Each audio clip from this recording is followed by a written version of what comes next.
निरंकार जी। आज संसार में कहीं भी देखें, ये प्रकृति की ओर भी देखें तो क्या नजर आता है। जो एक वृक्ष है, पेड़ है, उसका आकार, उसका स्वभाव एक नदी की ओर देखें उससे कितना अलग होगा। ये जिस तरह भी परमात्मा ने पूरी सृष्टि में इस प्रकृति की रचना करी, तो सबको एक जैसा ही कार्य नहीं मिला करने के लिए। सब अपने नियम से सूरज का समय, उगने का, ढलने का समय, एक हर चीज को जहाँ देखेंगे वहाँ हर एक को एक जैसा सेम काम नहीं मिला हुआ। उसी प्रकार अगर हम फिर ये भी देखें कि हर कोई एक प्रकृति की चीज अगर आपस में कहे कि आप मुझसे कितने अलग दिखते हो, आपका कार्य मेरे जैसा नहीं है, आपका सोर्स ऑफ एनर्जी, खाना पीना सेम नहीं है मेरे जैसा, तो इसलिए आपस में भिड़ जाएं। नहीं, प्रकृति में कभी ऐसा नहीं देखा गया कि कोई पहाड़ लड़ रहा है हवा से या कोई और चीज़। तो बात वही कि चाहे देखने में कितने अलग, स्वभाव कितना अलग, फिर भी एक कोएग्जिस्टेंस देखी जाती है कि ये तालमेल, ये हार्मनी देखी जाती है। ये हार्मनी अब हम अगर अपने एक ह्यूमंस के ऊपर देखें, इंसानों के ऊपर देखें, तो इंसान किस तरह जी रहा है। एक छोटा सा ही कारण बना लेता है कि सामने वाला व्यक्ति मेरे जैसा दिखता नहीं है, मेरी एक राज्य की भाषा नहीं बोलता, एक कुछ खाने पीने का एक तरीका, बोलचाल का, एक जाति, एक रिलीजन सब अलग है, तो इसको एक कारण बना लेता है खुद को दूसरे व्यक्ति से ज़्यादा ऊंचा और अगले को नीची दृष्टि से देखने का। एक इंसान को जब परमात्मा ने बना के इस संसार में जन्म दिया, तो क्या भाव होना एक इंसान का।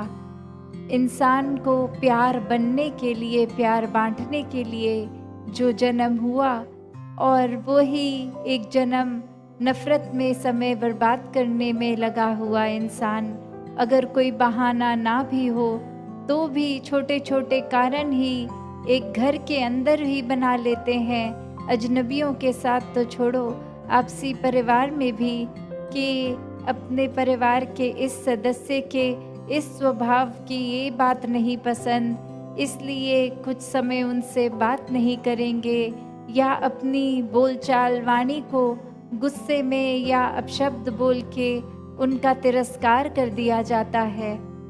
तो बात क्या, अगर हम एक पूरे संसार, एक पूरे ब्रह्मांड में देखें, तो एक हमारी एग्जिस्टेंस तो उसके सामने रत्ती भर भी नहीं है।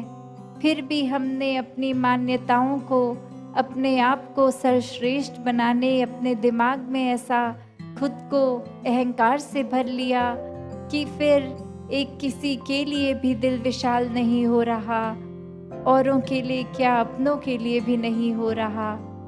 तो अगर हम ये देखें कि हर एक का स्वभाव अगर अलग है, तो भी एक इंसानियत होना क्या है।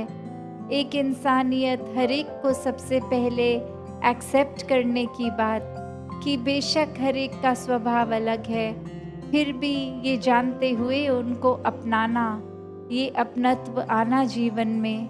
और ये अपनत्व कैसे आ सकता है, ये एक इंस्टिंक्ट कैसे बन सकता है, अगर हम उस लिहाज से सोचें कि ये वर्ड प्यार, ये शब्द इतना बड़ा, इतना गहरा, और ये पूरे संसार को प्यार करना क्या संभव है। कि कैसे एक किसी को जानते हैं या नहीं जानते, एक किसी की मान्यता हमसे अलग है, तो भी हर एक से प्यार किया जा सकता है। और उसका एक सरल सा तरीका कैसे, कि हर चीज़ की जो उपज है ये परमात्मा, चाहे हम अपनी आस्था के अनुसार जो भी शब्द बोलें, भगवान बोले, निराकार बोलें, तो ये निराकार से पूरे ब्रह्मांड की एक रचना है और इसी का बनाया सब कुछ। तो कैसे जब एक मन इस परमात्मा को, इस जो कण कण में रमे राम को, इस ब्रह्म ज्ञान द्वारा इस निराकार को देख लेता है, फिर ये फर्क नहीं रह जाता।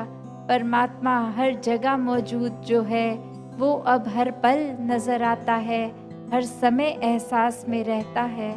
और यही एहसास है जो अगर पूरा समय एक मन में सुमिरन का भी रूप ले लेता है, ये दिल फिर बुरी चीज़ों में, निंदा नफरत में एक मन नहीं ठहरता। मन करता है कि इस निराकार के साथ और जुड़ें, सत्संग में आने का भी दिल कि कैसे हर कोई संत, हर कोई भक्त इस परमात्मा की ही बात करेगा। और जब ये मनुष्य का चोला मिलता है तो ये गोल्डन अपॉर्चुनिटी, ये सर्वश्रेष्ठ इस योनि को कहा गया, क्योंकि इसी योनि में एक परमात्मा की प्राप्ति संभव है। तो इस आत्मा का युगों युगों का अंधेरा कि ये जो भ्रमित हो गई, ये कन्फ्यूजन दूर करने के लिए ये जो मौका मिला कि इसमें भी अगर हम और योनियों में देखें, ये निद्रा, भोजन, भोग, भय, ये हर एक योनि में चल रहा है। तो मानुष योनि में एक ये विवेक, एक बुद्धि, एक वो मौका परमात्मा से अपने दिल को जोड़ने का, ये सिर्फ इसी में संभव है। और जो इस जीते जी इस अवसर को गवाते नहीं हैं, अपने जीवन को व्यर्थ नहीं करते, ये परमात्मा की प्राप्ति करके हर पल परमात्मा को देख लेते हैं, तो उनका ही जीवन जीते जी भी एक असली मनुष्य वाला जीवन बनता है। और अंत समय श्वास छूटने पे भी मोक्ष और मुक्ति के हकदार बन जाते हैं। प्रभु परमात्मा से जोड़कर जीता चला जाए, ताकि हर पल ही एक जीने की अवस्था बिल्कुल ही एक दैवीय रूप बन जाए। तो दासी और समय का सहारा नहीं लेगी, क्योंकि समय और बहुत बढ़ गया है आगे, और कल का भी दिन है। दासी अपने मन के भाव बाकी कल आप सबके समक्ष समर्पित कर देगी। साथ संगत जी, धन निरंकार जी।